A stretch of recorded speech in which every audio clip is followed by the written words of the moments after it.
कुछ समय पहले धर्मगुरु दलाई लामा की एक वीडियो सोशल मीडिया पर वायरल हो रही थी। उस वीडियो को जिस तरह से अफवाह की तरह पेश किया जा रहा था, उस पर बौद्ध धर्म से जुड़े लोगों ने आपत्ति जताई है। ज़्यादा जानकारी के लिए हमारे साथ हिमाचल प्रदेश में भारत तिब्बत मैत्री संघ के अध्यक्ष भी मौजूद है, BS नेगी।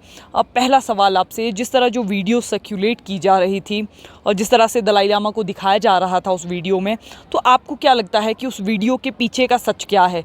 क्योंकि सच उस समय कोई नहीं जानता और लोगों ने अपनी तरह से उसको इंटरप्रेट करना शुरू कर दिया।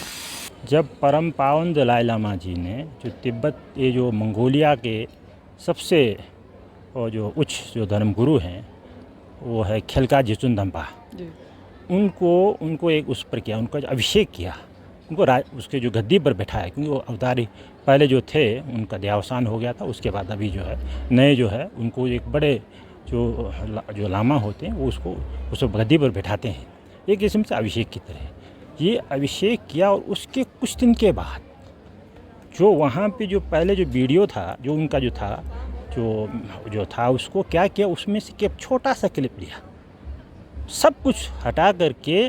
वो इतने विद्यार्थी लोग भी थे, माँ बाप भी वहीं पे, माता उनकी वहीं साथ में थी, इन सबको हटा केवल एक छोटा सा क्लिप लगा करके फिर उसके साथ जो है वो सारी चीज़ें बात करके कि परम पावन दलाई लामा जी हो चाइल्ड एब्यूज, ऐसा शब्द लगा करके उसको वायरल कर दिया, उसको एक अलग भेज दिया और उसे कई तरह के जो फेक उस तरह से बना करके पूरे दुनिया में फैला दिया। और उसके पीछे निश्चित है जो लोग इसका जो लाभ उठाना चाहते हैं वो लोग इसको, चाहे वो चीन हो या कोई दूसरे हों, तो उसका लाभ उठाने के लिए उसको ऐसा किया है और पूरे के पूरे उस दुनिया में ऐसा वायरल किया कि ताकि जो है परम पावन दलाई लामा जी के जो मानने वाले लोग हैं वो जो है उनके प्रति जो है एक अलग उनकी जो है एक वो बन जाए, एक वो विचार बन जाए। ये उन लोगों की मानसिकता है। और उससे क्या होगा कि और उसके जो दो मिल करके जो उनकी जो ये पूरे जो ग्लोबल जो उनकी जो है सम्मान है या जो उनकी ग्लोबल छवि है उसको दो मिल करके ताकि जो है दूसरे लोग अब जो आगे जो है उनको ना माने, जो उन लोगों ने आगे पीछे जो उनको सोचा था समझा था उसको एक नकार दें। इस तरह की उन लोगों की एक मानसिकता है। इस मानसिकता को लेकर के ही उन लोगों ने इसको वायरल कराया है और यही है।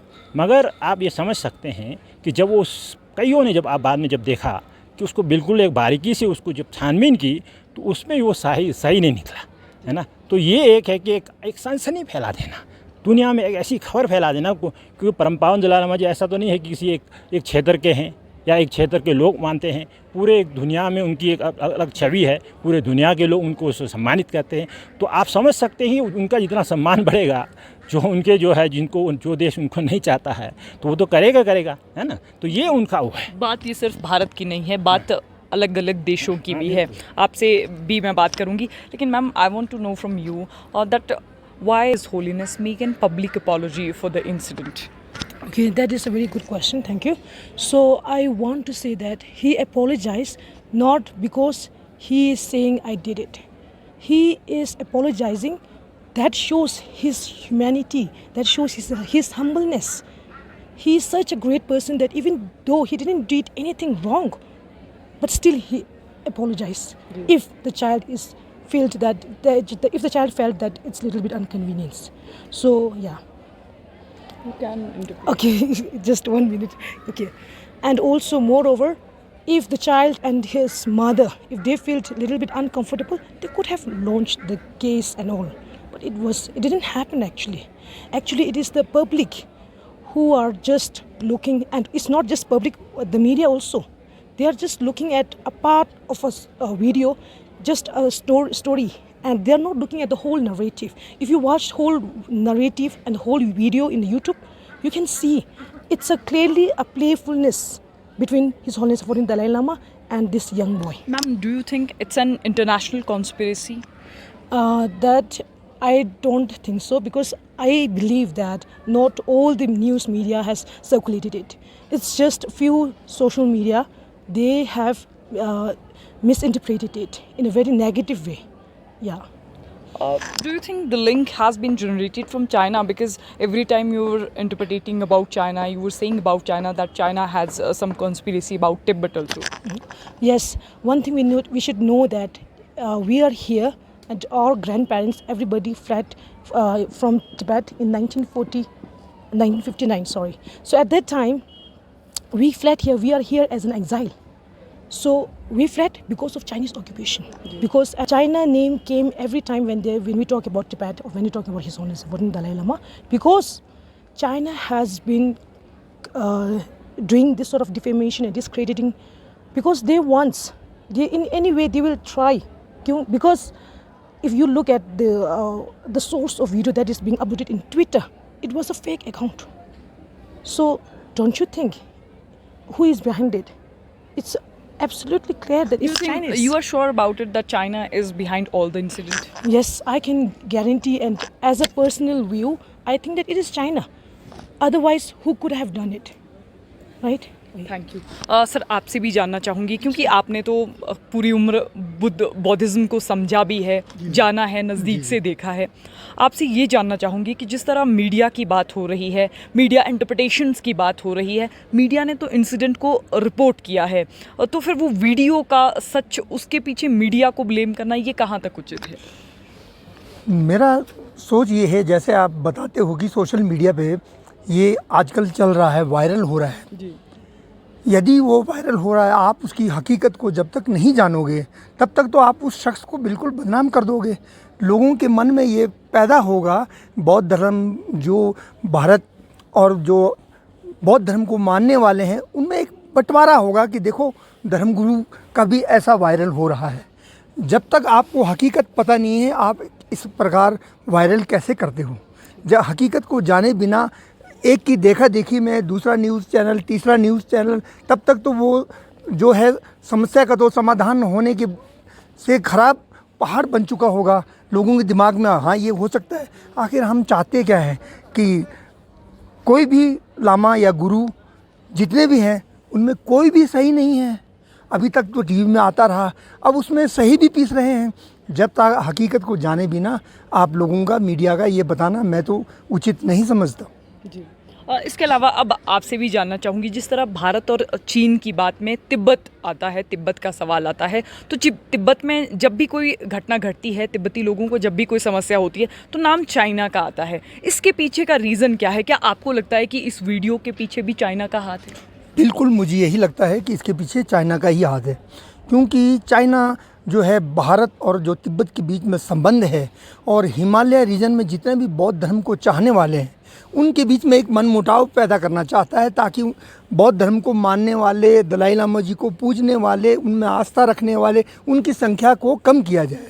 और इस प्रकार वो अगला जो, जैसे वो कहता है कि 15वें दलाई लामा का चयन हम करेंगे, जबकि अमेरिका ने ये विरोध कर दिया, पार्लियामेंट में पास कर दिया कि दलाई लामा के चयन का अधिकार तिब्बतियों का ही है, ये तिब्बतवासी ही करेंगे, तिब्बत की निर्वासित सरकार ही करेगी और तिब्बत के लोग ही करेंगे।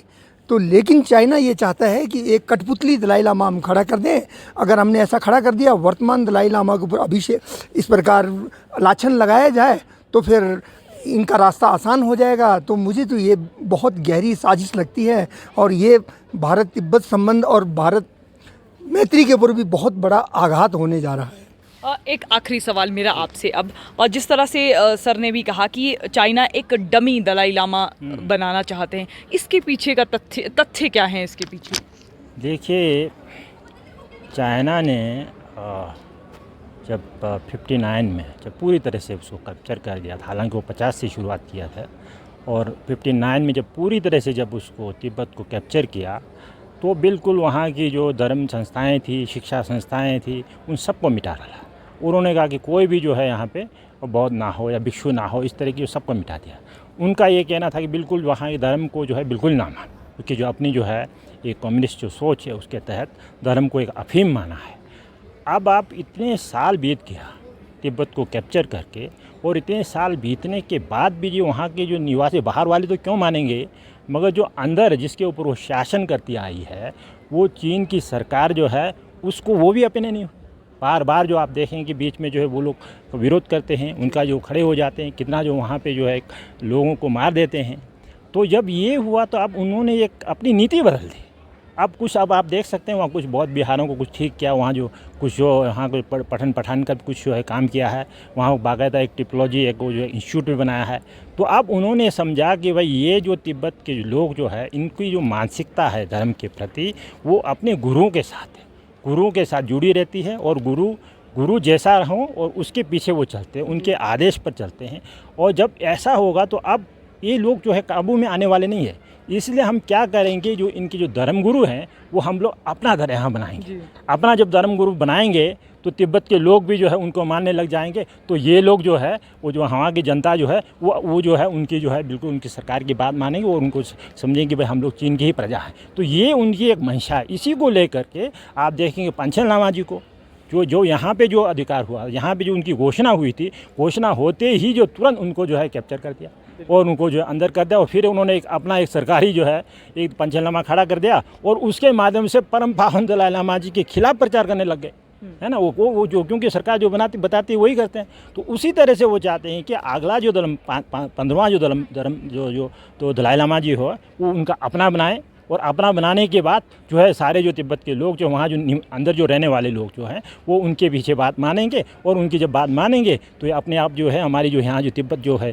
पूरा चीन को जो है अपने ही मानेंगे, है ना। चीन के जो है अपने आप को प्रजा मानेंगे। तो ये इसका इनका तरीका है। आपका बहुत बहुत धन्यवाद। धन्यवाद। हमने दलाई लामा जी के वीडियो पर बात की, हमने ये भी बात की कि आखिर चाइना की इसके पीछे सोच क्या है, क्योंकि लगातार जिस तरह से हम तिब्बती लोगों से भी बात कर रहे हैं उनका ये भी कहना है कि इसके पीछे चाइना का भी हाथ हो सकता है। तो बहरहाल संवाद भारत में अभी के लिए बस इतना ही। नमस्कार।